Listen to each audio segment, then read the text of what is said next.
Komisaris baru PT PAL yang pernah nyinyiri Jokowi, pesanan Kemenhan, ditulis oleh Manuel di siwar.com. Halo, berjumpa dengan Suara Grace di channel Metropolitik. Rocky Gerung, Saididu, Fadlizon mendadak bungkam soal Direktur PT PAL yang ternyata rekam jejaknya kelihatan sangat kadrun dan menjadi orang yang pernah menyinyiri Joko Widodo. Namanya adalah Cut Mutia Adrina. Dari namanya kita tahu dia ini pendukung Menhan-Menhanan. Pada hari Selasa tanggal 15 Juni, keputusan Menteri BUMN Erick Thohir pun menuai kontroversi. Kenapa? Karena Cut Mutia menjadi komisaris independen dari PT PAL. Cut Mutia ini adalah pendukung keras Menhan-Menhanan. Dia menjadi sosok yang memenangkan Menhan-Menhanan dan Sandi. Siapa Cut Mutia Adrina lebih lengkapnya lagi? Mari kita simak profilnya. Dia sekarang memiliki Facebook dengan foto profil dirinya sendiri dengan pakaian mirip Neno Warisman. Modelnya sama gitu, pelapis-lapis penutup kepalanya. Lalu cover fotonya adalah burung Garuda. Nasionalis ya? Enggak.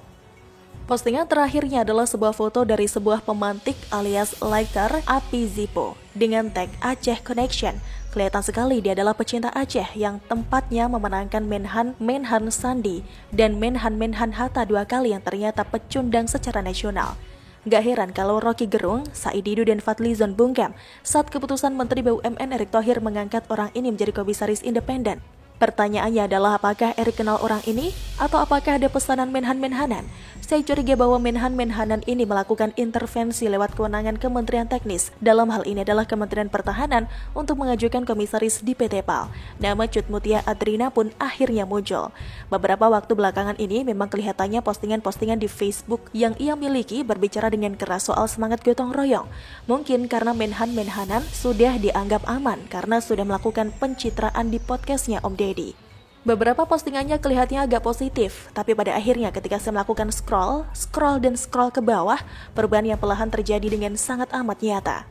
Terlihat sekali manusia ini adalah sosok yang munafik, menyinyiri pemerintahan Joko Widodo dengan menjijikan. Kata-kata yang tidak pantas pun ia pernah keluarkan di Facebooknya. Sudah saya bilang dari dulu bahwa rekam jejak di sosial media itu abadi. Tidak ada yang pernah bisa menghilangkannya, Tuhan pun tidak bisa menghilangkannya. Serius ini. Mungkin belakangan ini dia mulai nyinyiri Rocky Gerung soal komentarnya tentang dana haji. Padahal dia ingat sekali bahwa dulu mereka satu gerbong pemenangan Menhan-Menhanan.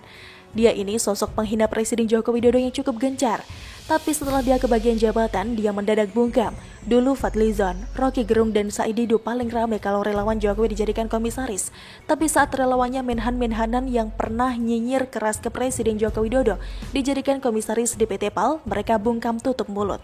Sebelum kita melihat langsung kepada Erick Thohir, ada baiknya jika kita melihat mekanisme pengangkatan komisaris. Jadi pengangkatan komisaris itu betul lewat Erick yang menjadi garda terdepan sebagai Menteri BUMN, tapi ada pengangkatan yang sifatnya rekomendasi. Mengingat Menhan-Menhanan sering taruh komisaris-komisaris, ternyata ada satu mekanisme yang dilakukan dalam rekrut komisaris. Jadi ada kewenangan dari Kementerian Teknis untuk BUMN tertentu dalam mengajukan komisaris. Kalau PT PAL adalah mengenai penataran angkatan laut, pasti ada hubungan sama Menhan. Jadi apakah orang ini direkomendasikan oleh Menhan-Menhanan? Saya menduga bahwa Menhan-Menhanan ini memang bermasalah, apalagi di dalam PT TMI. Ada 4 kader Gerindra yang diletakkan di dalamnya, 3 aktif, 1 mantan kader. Ini pun sudah mencurigakan. Menhan-Menhanan mau ngapain di dalam Menhan? Apakah dia sedang menyiapkan logistik? Saya ngeri kalau membayangkannya. Tapi kalau tidak dibayangkan, lebih ngeri lagi. Saya berharap Erick jangan takut dengan Menhan-Menhanan. Kalau ada rekomendasi atau semacam kewenangan Kementerian Teknis untuk mengajukan komisaris di PT PAL, saya berharap Erick bisa lebih selektif lagi. Siapa Cut Mutia, kita tahu bersama-sama. Rekam jejak digitalnya bercacaran di mana-mana. Saya yakin Erick bisa segera menyelesaikan masalah ini. Saya yakin Erick sudah dapat informasi, tinggal eksekusi saja, jangan lanjutkan. Bahaya kalau penyinyir keras Jokowi bisa menjadi komisaris di PT Penataran Angkatan Laut. Ini bicara senjata. Begitulah ngeri-ngeri.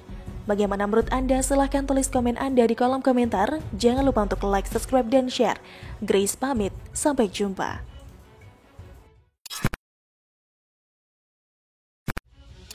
Ternyata terbongkar alasan Prabowo mau jadi pembantu Jokowi dan bocornya anggaran alutsista. Ditulis oleh tim redaksi jurnal dari berbagai sumber.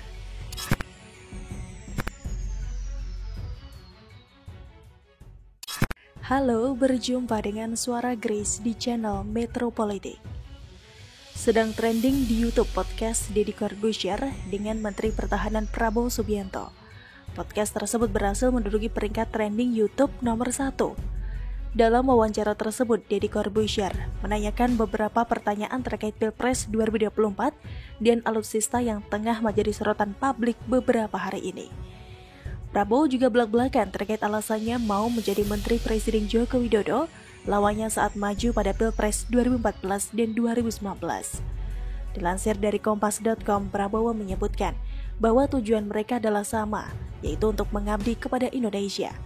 Jadi menurutnya tidak salah jika mereka bekerja sama untuk Indonesia yang lebih baik.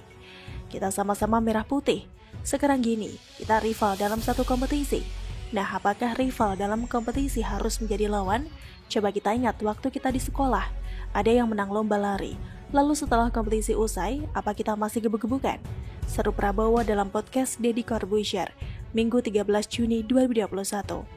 Beliau mau jadi presiden, saya juga mau jadi presiden. Dia ingin jadi presiden untuk mengabdi, untuk berbakti, untuk Indonesia. Nah, saya juga begitu, mau mengabdi untuk Indonesia. Saya juga begitu, tambahnya. Sekilas dari pernyataan Prabowo tersebut tampak sekali jiwa nasionalismenya yang muncul dari pribadinya. Memang tidak gampang untuk menerima kekalahan. Jika kita melihat perhelatan Pilpres 2019 lalu, tentu kita tidak lupa apa yang dilakukan Prabowo setelah dinyatakan bahwa yang memenangkan Pilpres tersebut adalah pasangan Joko Widodo dan Ma'ruf Amin. Hal-hal memalukan mulai dari klaim kemenangan berdasarkan hasil surveinya sendiri, sujud syukur kemenangan hingga menggugat ke pengadilan, sampai dengan di posisinya sekarang menjadi Menteri Pertahanan, meski memang tidak terlalu tampak prestasi yang ia torehkan. Tidak bisa dipungkiri bersedianya Prabowo menjadi menteri ini ditentang oleh pendukungnya. Bahkan Bani Kadrun yang sempat kuat mendukungnya saat perhelatan Pilpres pun melepehnya. Seperti ungkapan Ketua PA 212 yang menyebut bahwa Prabowo sudah selesai.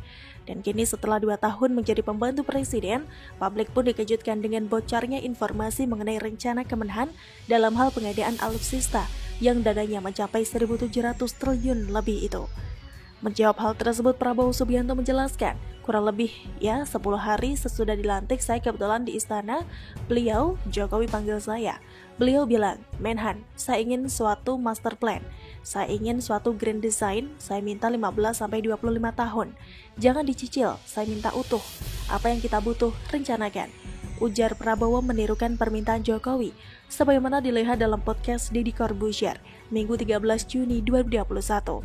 Mandat itu kemudian dituangkan dalam draft Perpres Al-Hankam tentang pengadaan alutsista senilai 1.769 triliun rupiah dengan skema pembiayaan dari utang luar negeri hingga 2024. Dalam podcast tersebut, Deddy Corbuzier juga menanyakan perihal adanya korupsi hingga mafia dalam pengadaan alutsista. Dilansir dari Detik.com, Prabowo mengaku sedang menyusun sistem untuk meminimalkan potensi korupsi. Dia juga bernegosiasi langsung ke produsen untuk menanyakan harga detail dari alutsista yang akan dibeli. Ya pasti ada, itu yang saya bilang, tertibkan. Kita mau minimalkan caranya bagaimana ya? Kita susun sebuah sistemnya seperti apa? Jadi sekarang banyak yang saya lakukan. Saya negosiasi langsung dengan produsen, sehingga saya ingin tahu harga yang sebenarnya itu berapa. Apa sih? Kalau kita mau beli alat ini harganya berapa? Ujar Prabowo. Prabowo juga menjelaskan bahwa akan melibatkan sejumlah lembaga negara, yaitu Kejaksaan, BPKP dan BPK untuk meminimalisir adanya korupsi dalam pengadaan alutsista tersebut. Sebab lanjut Prabowo, namanya anggaran pemerintah ada potensi untuk markup atau melebihkan nilai. Bahkan Prabowo berkelakar, ia sudah lama menjadi orang Indonesia dan mengetahui praktik tersebut. Prabowo menyebut perusahaan pengadaan alutsista memang harus untung, tapi tidak boleh ada potensi korupsi.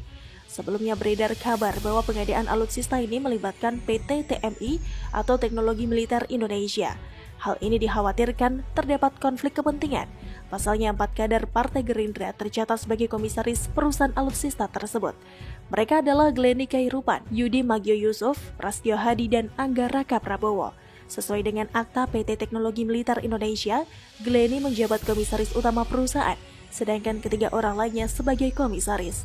Prabowo telah menyebut nama Jokowi dalam kaitan sebagai mandat yang diberikan Presiden untuknya. Mandat itu kemudian ia tuangkan dalam draft Perpres Al-Hankam tentang pengadaan alutsista senilai 1.769 triliun rupiah dengan skema pembiayaan dari utang luar negeri hingga 2024. Apakah ini berarti Prabowo menyeret nama Jokowi? Ataukah ini salah satu strategi kabur dari permasalahan alias escape plan dari Prabowo agar tidak disalahkan soal anggaran belanja kuadriliun? Lalu mengapa Prabowo menjelaskan polemik tersebut di podcast Deddy Corbuzier? Apakah begitu takutnya rencananya diungkap publik hingga membutuhkan ruang klarifikasi tersebut untuk menjawabnya? Padahal kalau dipikir-pikir, bisalah mengadakan konferensi pers dari Kemenhan sendiri. Penjelasan gamblangnya bisa ia tuangkan di situ. Ngomong-ngomong, kenapa Om Prap tidak memilih acara Mata Najwa saja ya? Takut ditanya Najwa Shihab terus gak bisa jawab ya? BTW, mohon maaf nih Om Ded, saya lihat selama ini dari semua bintang tamu yang Om Deddy hadirkan, apalagi dari kalangan pejabat, Om Deddy sepertinya ngikut ngalor ngidul. Ya aja sama pendapat narasumbernya. Mungkin ya Om, mungkin nih, Om Deddy belum terlalu smart soal politik. Hehehe, maaf loh Om, saya bertanya, gak nuduh. Bagaimana menurut jurnalister? Silahkan tulis komen Anda di kolom komentar. Jangan lupa untuk like, subscribe, dan share. Grace pamit, sampai jumpa.